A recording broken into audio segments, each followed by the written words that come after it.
Okay, in the ancient world was a very spiritual place, in the sense that it had lots of spirits. Um, when you walk down the street, 50% of you was visible. The other 50% was walking beside you. It was called an alter ego. And so, people were like material, but then there was like the spiritual side of you, which people didn't see. And, everything had spirits. Trees had spirits. I mean, more, I guess, that cats and dogs had spirits. Um, and so you were constantly bathed, if that's the right term, in spirituality, and your spirits would interact with the spirits of trees and other people, and so it was a very spiritual world from the point of view of the Romans and the Greeks and other people in the ancient world. But there was also the fact that there were spirits who oversaw things, kind of like had an umbrella over things.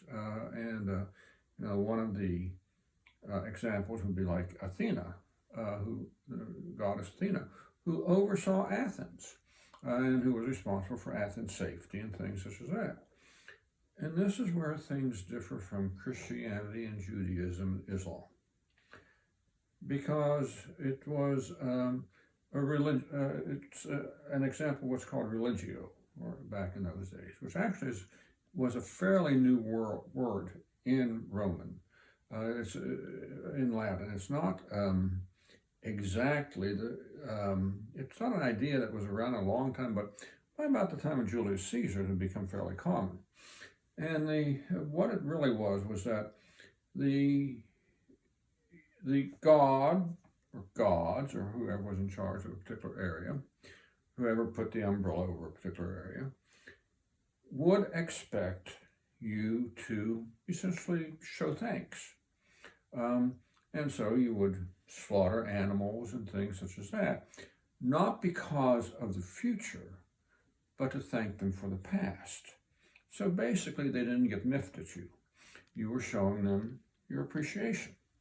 And Religio, though, was more than just sacrifices and things like that. That's religiones. That's a set series of activities that you take, a very set, that had to be done very properly in order to show thanks. So you had to slaughter an animal in a particular way.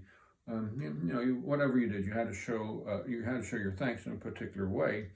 Past experience, showed that this was the correct way to do it, and so that was religiones.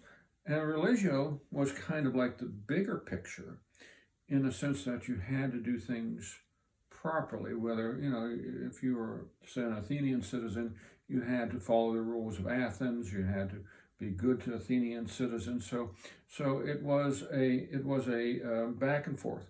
The god or spirit, whatever, would offer you protection and whatever else, other good things, for which you then had to respond properly with the proper religiones, and you had to respond with proper activities.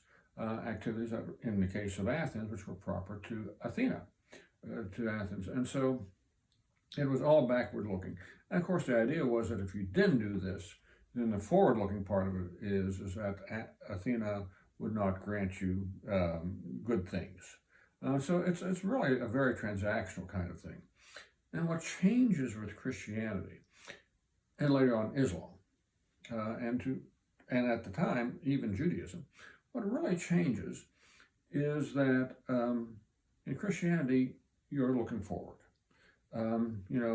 Islam, Judaism, Christianity, all of them say that there is going to be a day of reckoning, that there's going to be some terminal point, that you are at some point going to have to reckon, have a day of reckoning with and account for what you did. So, but it also offered you the chance to start over. All three religions, you get the chance to say, I've been sinful, I've been wrong, give me a chance and I will lead a better life. And it's not just that, you get a chance to lead a better life.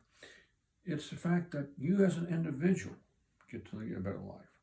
Whereas in Athens, one person leading a better life was okay, but it was the community that had to lead the better life. So individuals or individual souls, which he kind of believed in, were not nearly as important in ancient religion as in Christianity and Islam, and of course to some degree Judaism.